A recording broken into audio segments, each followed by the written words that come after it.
ये पद यात्रा शुरू हो चुकी है। इस पद यात्रा का बहुत ही उद्देश्यपूर्ण ये पद यात्रा जो कि जमुना तट से ये शुरू हुई है। और ये तो कहना प्यारे भाई बहना होगी बड़ी खराबी, होगी बड़ी खराबी। परम आदरणीय श्री अवधूत दादा गुरुजी इस पद यात्रा में शामिल हैं और ये जमुना तट से ये पद यात्रा की शुरुआत हो चुकी है। हम देख सकते हैं यहाँ से करीब सैकड़ों लोग साथ में हैं जो कि ये पद यात्रा करेंगे जमुना तट मथुरा तक ये पद यात्रा जाएगी। और एक बड़ी विशेषता है दादा गुरुजी की जो निराहार साधना कर रहे हैं 1100 दिनों से। और ये आज इनके संबोधन में ये बताया गया कि हम निराहार भी रह सकते हैं, हम प्रकृति के साथ अपना जीवन गुजार सकते हैं, हम गंदगी से दूर रहें, हम जल को कैसे स्वच्छ करें, समाज से गंदगी कैसे दूर करें। इस पर दादा गुरुजी का काफ़ी अच्छा संदेश लोगों को मिला। और हम सभी प्रयास करें, हम सभी संकल्पित हों कि इस संदेश को घर घर पहुंचाएं, इस संदेश को जन जन तक पहुंचाएं और ये जागरूकता का अभियान पूरे देश में फैले ताकि लोग एक अच्छा जीवन जी सके। मनुष्य देवता बन सकता है तभी जब वह आध्यात्मिक मार्ग पर चले। मनुष्य देवता बन सकता है तभी जब वह अपनी संस्कृति को सही तरह से पहचाने। और यही एक सुनहरा प्रयास किया जा रहा है यहाँ पर कुछ आध्यात्मिक गुरुओं द्वारा। आध्यात्मिक और सामाजिक क्रांति आज भारत की एक बहुत बड़ी ज़रूरत है। भारत बदलने के लिए तैयार है, यहाँ के लोग भी तैयार हैं बदलने के लिए। ज़रूरत है नेतृत्व करने वालों की। और आज ये नेतृत्व कुछ ऐसे ही धार्मिक गुरुओं के माध्यम से मिल रहा है जो हम सभी धन्य हैं कि हम सभी का नेतृत्व आध्यात्मिक गुरुओं द्वारा हो रहा है। एक बहुत ही सुनहरा अवसर। दिल्ली का ITO घाट से ये पद यात्रा शुरू हो चुकी है।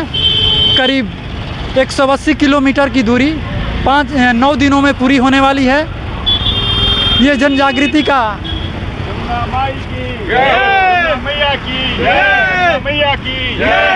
भाई साहब इस कार्यक्रम के बारे में बताएं। यह कार्यक्रम पिछले 1 साल से हम लोग ये कर रहे हैं और यह कार्यक्रम यहाँ से मथुरा तक जाएंगे और जमुना के किनारे किनारे जमुना माया का दुर्दशा को देखते हुए जन जागरण हम लोग कर रहे हैं। और प्राकृत संसद के माध्यम से 30 नवंबर को हम लोग पूरे भारतवर्ष से 1 लाख लोगों से ज़्यादा लोगों का कित करने का ये है ताकि समाज भी जागरूक हो और देश में जो सत्ता है वो भी जागरूक हो और इस दुर्दशा से दूर करें। इसमें कितने लोग शामिल हैं अभी? इसमें बहुत सारे लोग हैं, पूरा सनातनी पूरा भारतवर्ष के लोग शामिल हैं इसमें। तो इसके बाद का कोई बड़ी योजना हमारे पास है? बड़ी योजना, पहली योजना है कि प्राकृत संसद के माध्यम से हम लोगों के अंदर जन जागरण हो रहा है। जन जागरण होने के बाद एक प्राकृत संसद का आयोजन किया गया है 30 नवंबर को रामलीला मैदान में। वहीं से एक रूपरेखा तय की जाएगी कि प्राकृत संसद और प्राकृत को बचाने के लिए क्या करना चाहिए हम लोग। बहुत बहुत धन्यवाद भाई साहब को। देख सकते हैं कैसे संगठित रूप से पूरा भारत आगे बढ़ रहा है समाज की बुराइयों को दूर करने के लिए, ये पर्यावरण को बचाने के लिए, नदियों को बचाने के लिए किस तरह से जन जागृति फैल रही है हमारे समाज में।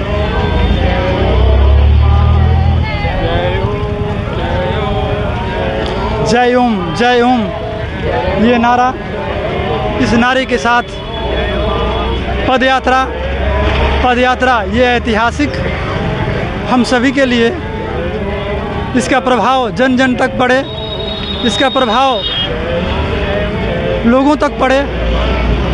गुरुजी से बात कर सकते हैं, आगे बढ़ जाए।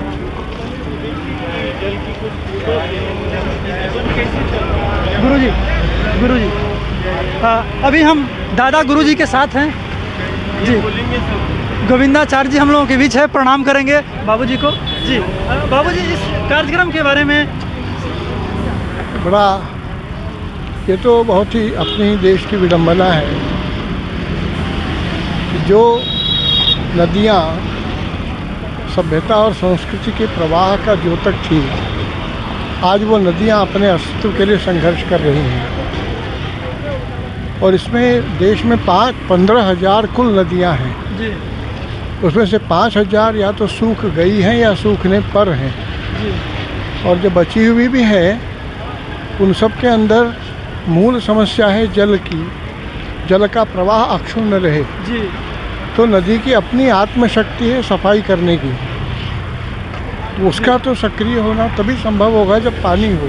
जी इसलिए हर नदी में 75% पानी प्रवाह में रहे, 25% पानी का विनियोग सिंचाई और अन्य जगहों पर पेयजल के लिए किया जाए। जी तब तो नदी भी स्वस्थ रहे जी और मनुष्य भी स्वस्थ रहे। जी जी आज लगभग 85% पानी यमुना जी का वजीराबाद के बाद जी ले जाया जा रहा है सिंचाई और पेयजल के लिए।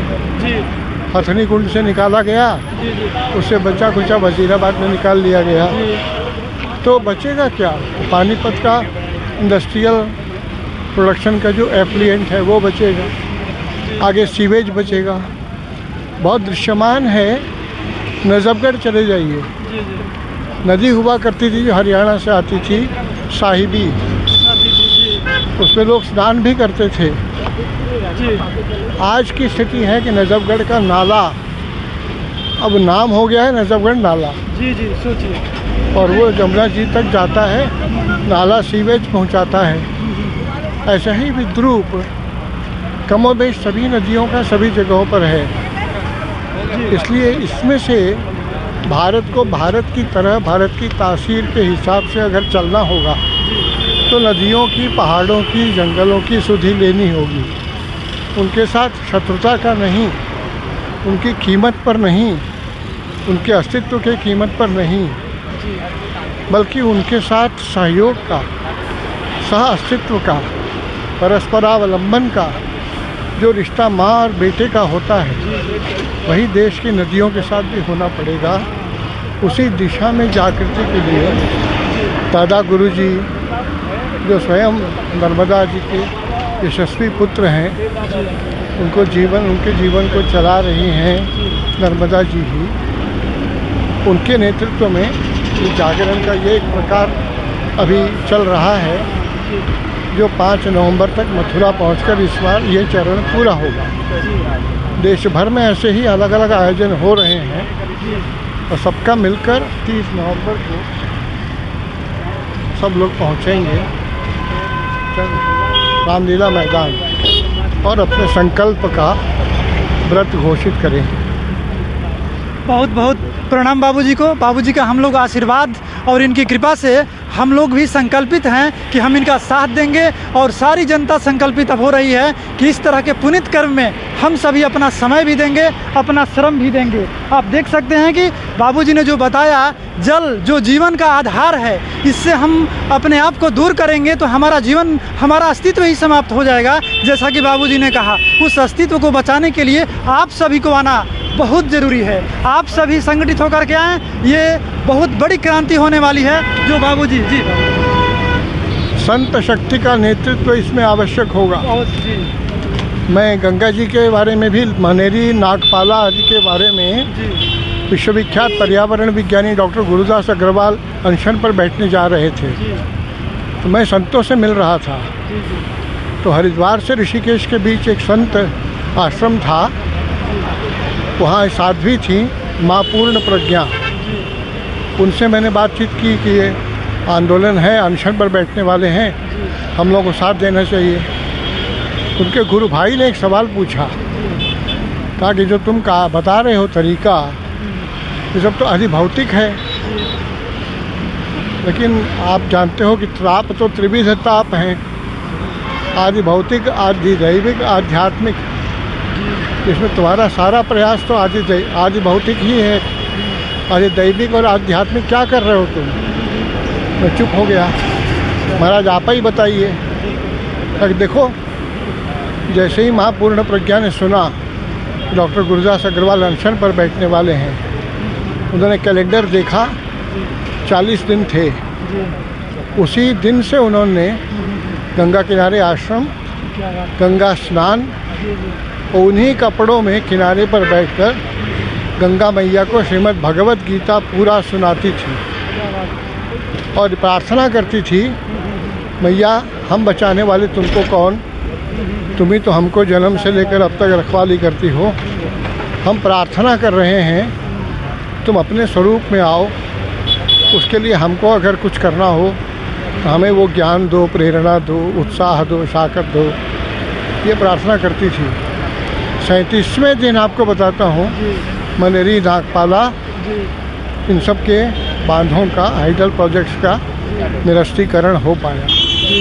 इसलिए तीनों प्रकार के प्रयास में आज अभी हवन हुआ, वरुण यज्ञ हुआ, इसके साथ प्रार्थना की।